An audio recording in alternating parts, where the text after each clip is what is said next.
fix my hair a little bit. It's not like there's much to fix, to be honest with you, but yeah. Continuing the countdown of Burgundy vintages, today we are going to do an amazing trio, 2018, 2017, and 2016. Sun, sun, sun, sun, sun, lots of sun, maybe even too much sun. So irrigation is forbidden in Burgundy, okay? The vines, the plants usually get their water from above, from the rain. Or if they're experienced enough, they are going to send their roots really, really deep. They're used to it in search of water. Minerals and water, this is what they're looking for. But if the vines are young, they're actually more dependent on this water from the rain, from above, if you will. They are likely to suffer from, a little dehydration and even exhaustion in the very warm vintages like 2018. So maybe a little tip for you, if you're looking to buy 2018, maybe ask the person who's selling you the wine, or even the winemaker if you have a chance, how old the vines are. If they're like 30 plus, you should be fine. You should be on the safe side. Pinot Noirs in Burgundy live off acidity, aka freshness. If the acidity or freshness is not there, the Pinot Noir, the reds, are likely to be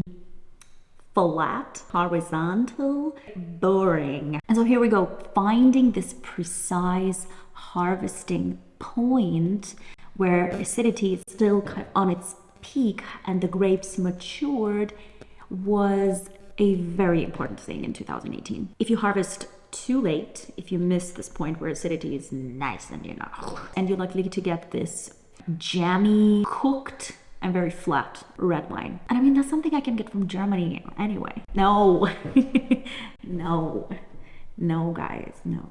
Now there are excellent examples of Pinot Noirs in Germany, but I've had some pretty cooked Pinots from there.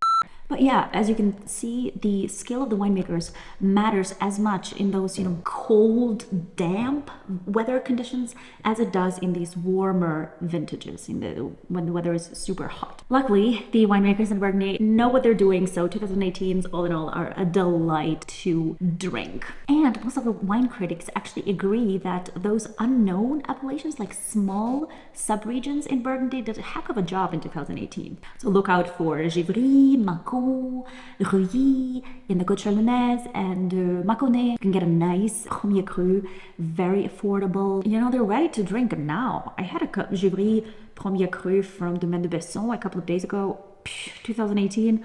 Amazing! Oh, such a delight. I had a blast.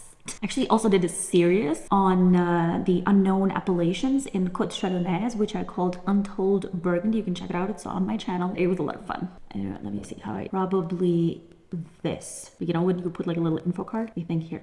I promise that all of the wines that I presented in the Untold Burgundy series, they are not gonna make your eyes water from the prices. So look out for 2018, lovely vintage, surprisingly good. Let's move on to 2017. 2017, ladies and gentlemen, just gorgeous. But I remember tasting 2017s when they were just released, and I was not impressed. I don't remember kind of, this is the vintage, like with 2019, I tasted them and like immediately, yes, kind of fell in love. 2017 was kind of like, yeah, okay. But boy, have they developed. I mean, mama's proud. And really everything in Pomara that we often offer in 2017 is just a joy to drink. Just the Burgundies that we love to love. But the winemakers in 2017, in the beginning of the season, were kind of super nervous, You're gonna understand why. But they were like on it, they were like monitoring, they just monitoring it from day to night. Especially, in the beginning of the April, where the late frost kind of hits hard. They were preparing, they were like getting their gear ready to combat the late frost. And you'll understand why when I talk about 2016 vintage, the trauma of the winemakers. Yeah.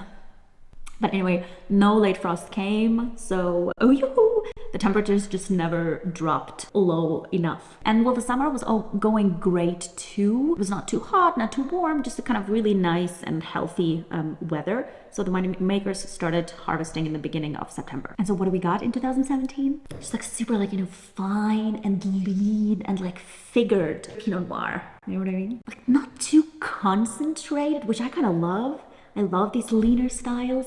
The color tends to be more translucent, a bit more pale. You compare it to 2018 or 2020 where I mentioned like it's a pitch black. But these ones had a very translucent color, kind of blushy, kind of like I am in most of my videos. Our Pommars, 2017 Pommars from Chateau de Pommard where I work, they are just like knocking it out of the park. Like people are ready to fight for them and they have just raving reviews. Wow. There's just so much subtlety in 2017 Pinots. This poise and grace and this like a fine embroidery. And now what I love about it is that now they are starting to display these tertiary aromas, they develop with time in the bottle. A bit of truffle, like a hint of champignon, forest in autumn.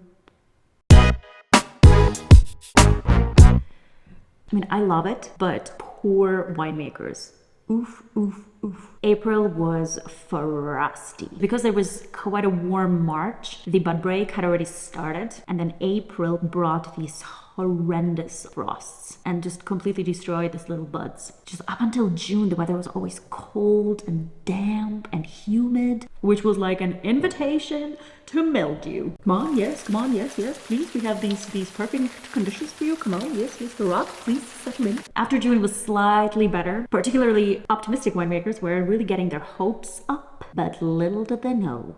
September just came and brought this humidity and rain showers and this whole shebang all over again. So actually those people who started harvesting in September and they were caught in the rain, literally like wall of rain, they actually had to pause the harvest and then restarted in the end of September, beginning October. Just really impossible to harvest, just a wall of rain, so much mud, because most of the time the soils of Pinot Noir are clay, and if clay gets dumped, it's like literally, it's just pure mud. And if you wear these rubber boots, you actually sink like a couple of centimeters deep. It's really hard to harvest.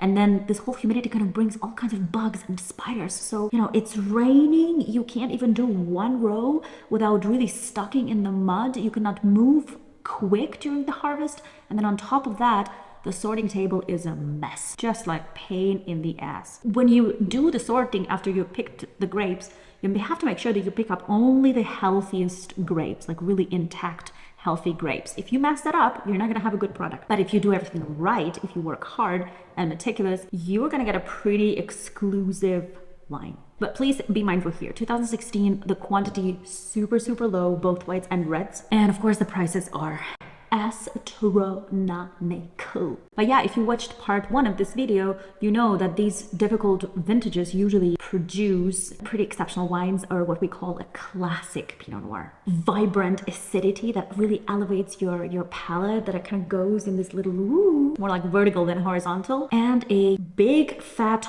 promise of long aging. The 2016 Pommard that we have is it's terrific. It's absolutely gorgeous. I can't get enough of it. It's so good.